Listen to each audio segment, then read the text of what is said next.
How fast can a child learn a musical instrument compared to an adult? How fast can they learn a second or third language? They learn fast, right? Because why? How many people you hear a song and it'll take you back to when you were a child? Raise your hand. How many people it's not a song, but maybe it's a fragrance or a food that will take you back decades? Because information combined with emotion became a long-term memory, right? Because we're not logical, we're what? We don't do things logically all the time. We do things what?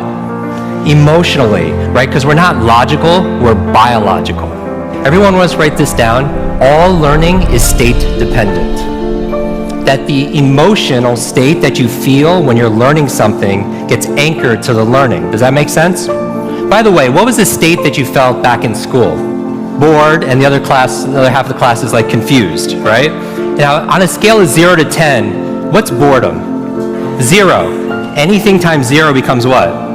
0, and that's why a lot of people don't remember what they learned. It's the emotional state. Does that make sense? We said that children are the fastest learners, right? That they have this curiosity and they play all the time. Now, it's been shown in science, the research, by playing more actually creates neurogenesis and neuroplasticity. Like Einstein didn't have a bigger brain than anyone here, but in certain areas of his brain, he had highly connectedness. He did these thought experiments where he would put himself in these brainwave states, specifically theta state. That's the state that you're in when you shower. That's the theta state. That's a relaxed state of creativity. You're inspired. You come up with new ideas. New things come out of you, right? And so he had more connections in certain areas. And so you could promote that by playing more. We live in an age where it's not your muscle power, it's more your mind power. The faster you can learn, certainly the faster you can earn, but not just financially, in all the areas of your life. I remember recently, I got to introduce 2 of my modern day superheroes. It was Stan Lee. And we're going to dinner, I remember asking Stan, I was like, I have to know, you've created all these incredible superheroes, who's your favorite? And he looks at me without a blink, he's like, Iron Man. And then he's like, Jim, who's your favorite superhero? I was like, Spider-Man. And without a pause, he says, with great power comes... The opposite is also true. With great responsibility comes great power.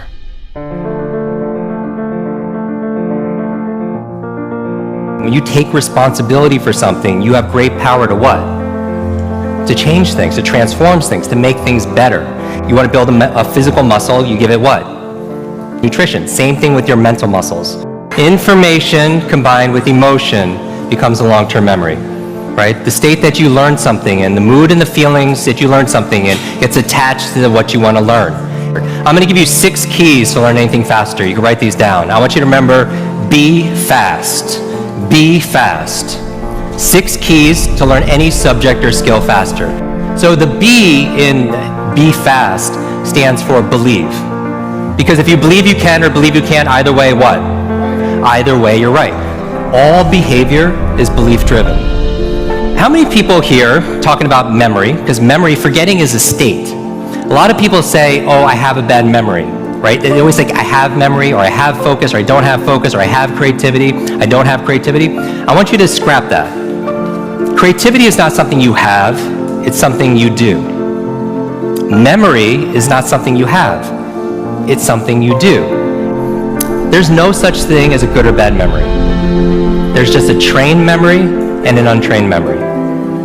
Your brain is like a supercomputer, and your self-talk is a program it will run.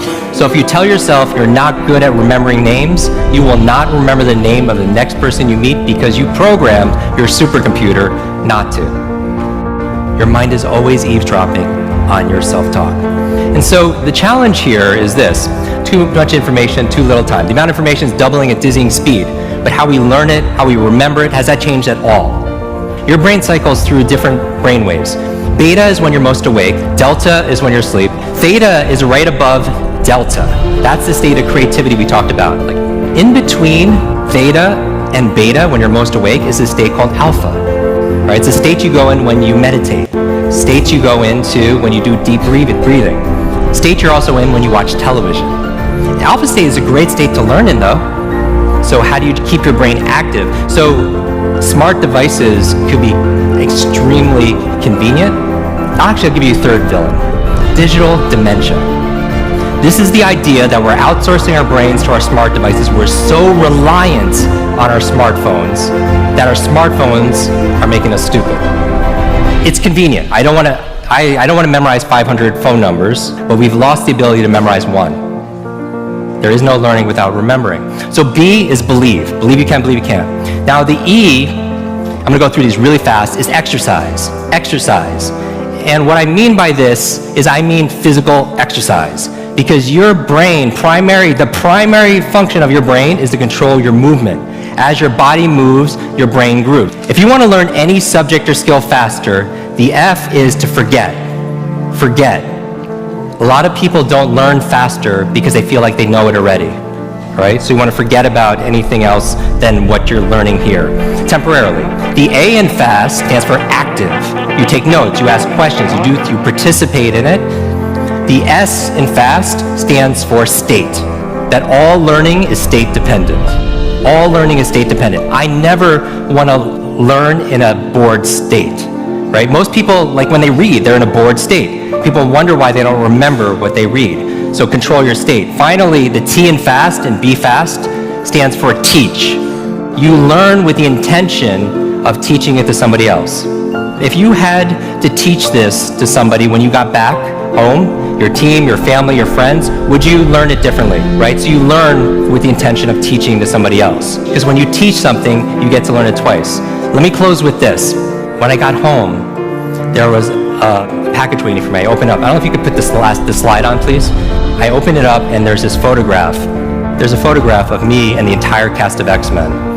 And even better than Halle Berry and Jennifer Lawrence and everything that's on there was the note from the chairman. It said this: Jim, thank you so much for sharing your superpowers with all of us. I know you've been looking for your superhero school since you were a kid.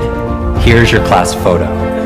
So my question for you is this: if you could go back to that child inside of you, that younger self, and right now tell them something that they need to hear, what would that be? And if you were to go in the future, 1 year, 2 years, 5 years, 10 years ahead in the future, I believe you have wisdom inside of you. I believe you have greatness inside of you. If you were to project 10 years ahead of time and look back on this day right now, what does your current self need to hear from your future self? I have a quote that I get quoted on more than anything else. It talks about an egg and stress. That your egg is like your life. That if an egg is broken by an outside force, life ends. But if it's broken by an inside force, life begins. And all great things begin on the inside. Thank you very much.